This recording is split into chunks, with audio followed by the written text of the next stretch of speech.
It was actually conceived as two different drafts. It was conceived as a story of an actor, which was his first draft, and then as a musician. And the musician one was actually the one that I responded to the most. He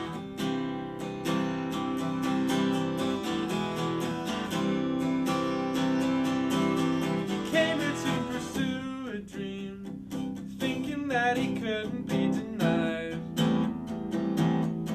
The world was made for him, it seemed.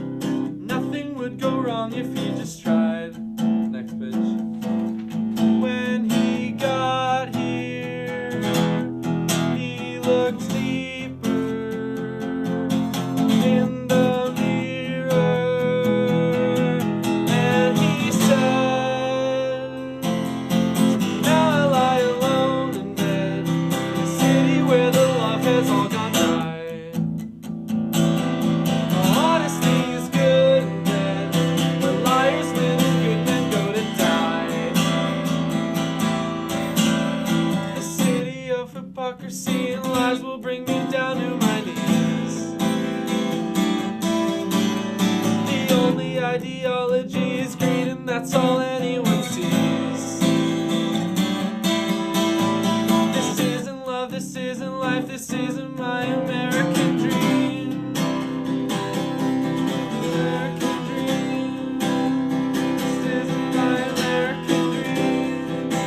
This isn't my American dream. Roll camera, please. Big. Soft sticks. Action.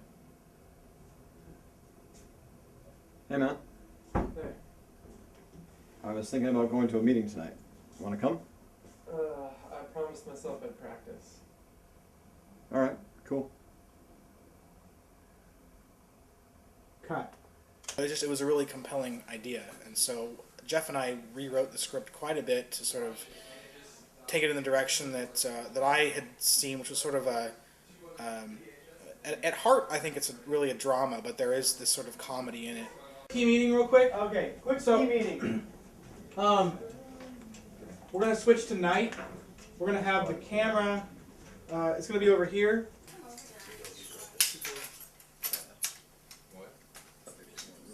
Right now, you know, you're talking about, you're going on to your ramblings, and it's sort of like this patriarchal thing, but he doesn't want to hear that. So what your motive for taking the beer could just be, Yeah. you know, just to get him to try to change the subject, divert tension back onto him where you want it. Yeah. So change the focus. Yeah. So while he's saying that, you know, people aren't into that, you know, you can be like, hey, then you can change the subject by taking it I'm out gonna of the probably subject. just interrupt you.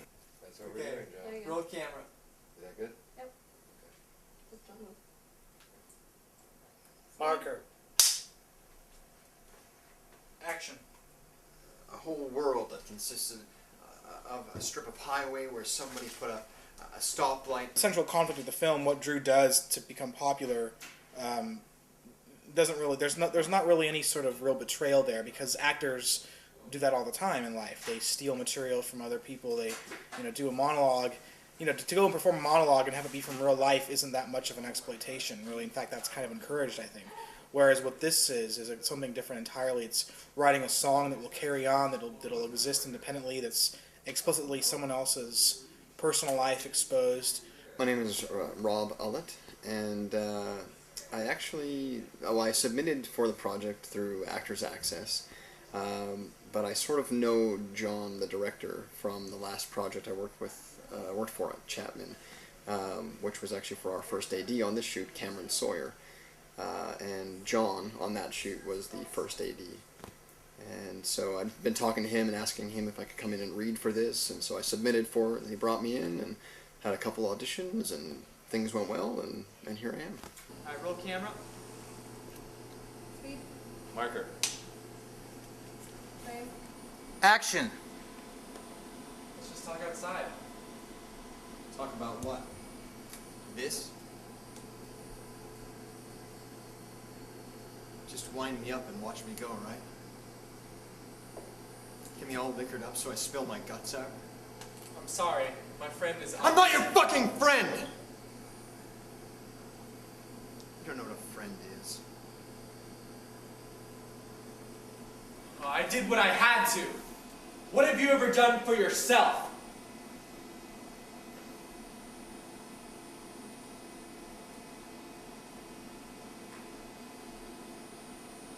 Enjoy the music.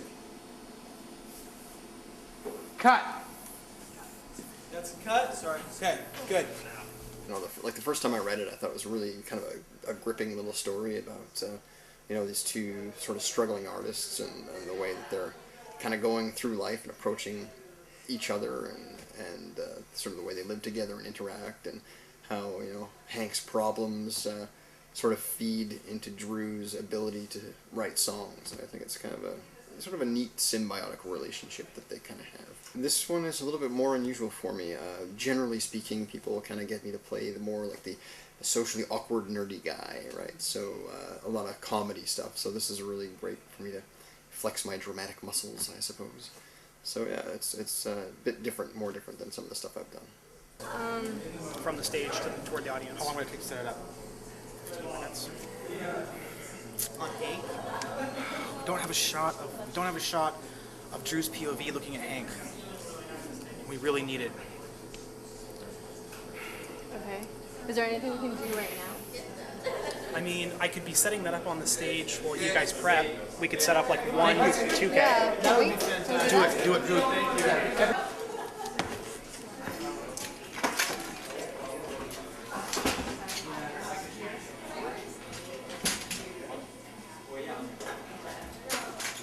My name's Doug Thagard, and I'm the unit production manager. I'd probably say on this production that the most difficult thing is, with it being a cycle project, we have smaller crews and less resources. So basically, getting those resources together and making sure that we can still get a stylized look and actually a workable production, and still be able to stay on schedule and really keep the flow of things moving well with such a small crew. I'd probably say that's one of our biggest obstacles that we have to get through.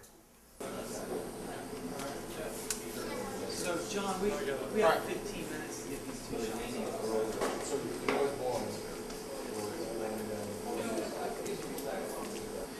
All right. Shot light, please. Just a couple of minutes. Huh? Oh, I'm sorry. Trying to measure. You're just like randomly drinking other people's drinks. Okay, Rob, can I see you standing? Yes. Thanks. Doesn't get wider than that, right? Okay, roll camera. Speed. Marker. Frame. Action. Just kind of nod your head a little bit, Rob. You slimy SOB. What are you thinking? Cut. Do you have it? My name is Ryder Bach. How are you?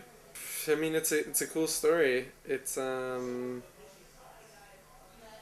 don't know if it's based on truth. I've often wondered that, because I know Jeff. What's his name? Jeff something. Jeff wrote it. I don't know. I'd be interested to find out if it's based on like a true story. I'm sure something like this has happened. But it's just fun. I mean, it's fun. They're cool characters. And it's obviously good working with a good actor, Rob. 7'6" and 6'5". Put the whip on that side for a brother. That's all right. We can clear everything out and have a lighter crew for the stuff outside. Don't you want to start in his face and then You know what I mean? You get it? You get it? 7. 11 Green Bay, take 2.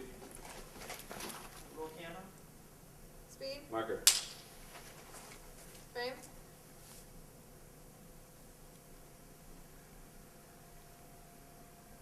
Cut. Can we go just a little bit slower? This film is it's the largest film that I've done to date, and it's probably, the tone of it is probably closer to my sensibility than anything else I've done. Yeah, so I can definitely see myself sort of starting work in a certain direction. I don't know if, my next film will be like this tonally, but it very well could be, and it's definitely a style that I feel comfortable working in. I think every film sort of demands a different style in terms of the style of the film. In terms of directing style, I'm still learning the process. I'm still kind of coming into my own as far as, how best to work with the actors, and I'm sort of taking some risks and trying new things. He works with the actors extremely well. He works with them between every single take. He's extremely focused on the actors, and he's very actor-friendly as a director. He really is able to bring out a lot of their emotion that they do have troubles at times getting out of them. So I think he's a very patient director, and he's definitely got a very artistic vision to what he wants to end up seeing with each one of these actors. So you really see him bringing out the actual emotions that that each character is supposed to have with these actors. So I think he's a fantastic director. Likes to take his time with the actors, try different things. He's really patient when it comes to that. He seems to communicate well with the actors. He's very personable, so he brings that out, and I guess the big thing that I like about John is that he's calm on set, and that translates really well with the crew, and he keeps everyone in kind of a happy mood, and that's really important, I think, in a director. Is he difficult to work with? Just in terms of being up on all the technical. Okay. 10 minutes. I'm giving an interview. I'm giving an interview here, dude. You're totally screwing it up, man. Anyway, I don't know if that you just lost it. No, he's not. He's not too bad. He's not too bad. It's funny because sometimes he gets on my case for not going quickly enough. First of all, I liked John from the beginning because he's from Portland and I'm from Portland.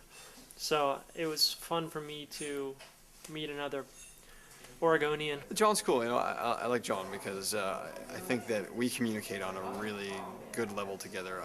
He's really good to work with. He's really easygoing, and I don't know, I think we collaborated pretty well. He's very passionate about his work, very committed. He's a perfectionist. Baldino. He's an overachiever, and he took on a very, very huge project, and I think he did a very good job with this entire project. He worked very well with everyone on this crew, and I think hopefully he got what he needed, so we'll find out. But Bye.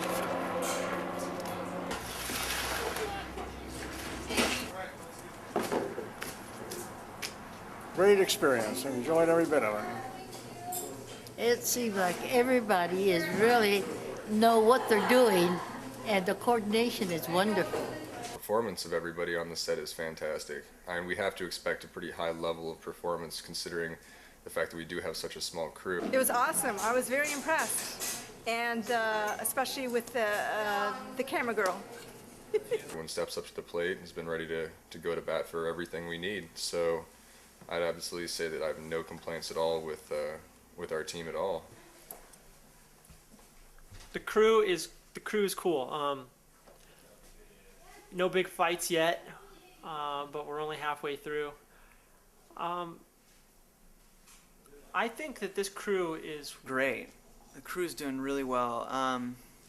The crew has the ability to be fun and have a good time, but also to get a lot done. We got 25 shots off yesterday, so.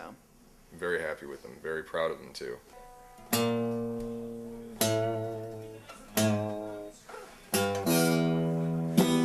Yeah.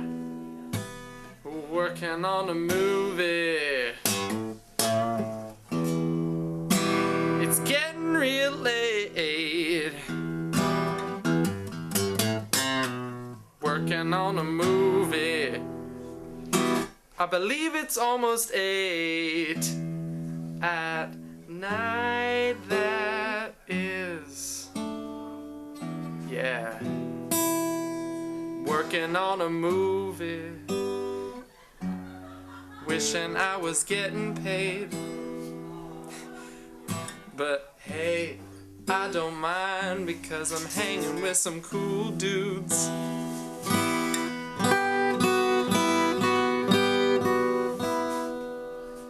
Well, sometimes there's just too much to do around here.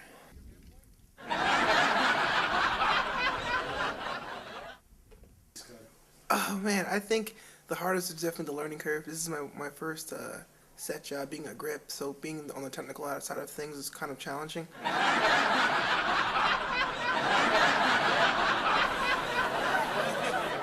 Me and Flobo are just busy.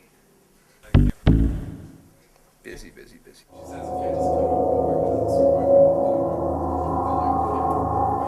Hey, don't film this, Bruno. Hey, what's up? Hey, don't film me. Who's John Baldino? John Baldino. John Baldino. John Baldino. He's a handsome, sexy, mean and sensitive person who laughs at people who hit immigrants and get them deported, and who get people who have warrants out arrested, because that's what happened to me, and he laughed. I feel like, you know, I Not funny. he's racist. Oh my gosh, he is so racist. Like, you know, check this out. You know, like all the black people are doing production design for him, and it's all the dirty work. How about that? You know, that is why I don't like John Baldino. He sucks. John Baldino wants immigrants deported. Yeah, that's exactly what I'm saying. I don't even know what I'm saying on this set. You know, like, this is crazy. Oh, I'm pretty happy with it. I need a drink, darling. Yeah, so.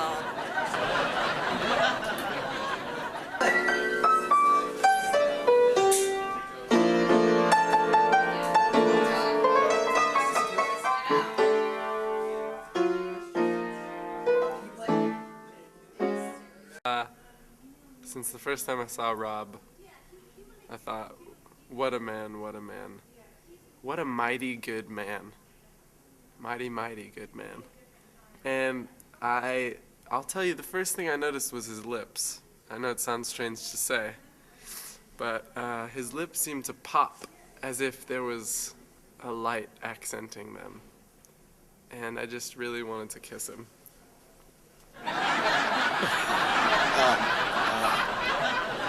I'd like to take back everything I've ever said about Ryder Bach. He's a fucking asshole. You'll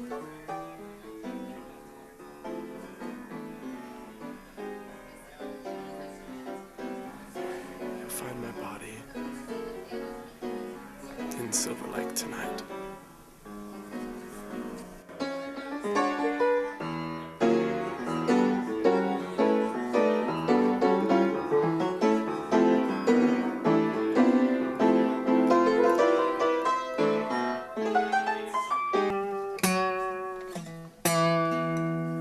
Hi, I'm Clark Tomlinson. You've seen me from other documentaries like Lonely Man and some other worthless piece of crap movie that you probably won't be watching. As you can tell, the set is very muted and very pleasant. That's because we found a way to put deadly and potent narcotics in the air and spread it through like vapor. Makes for a much more pleasant and enjoyable experience.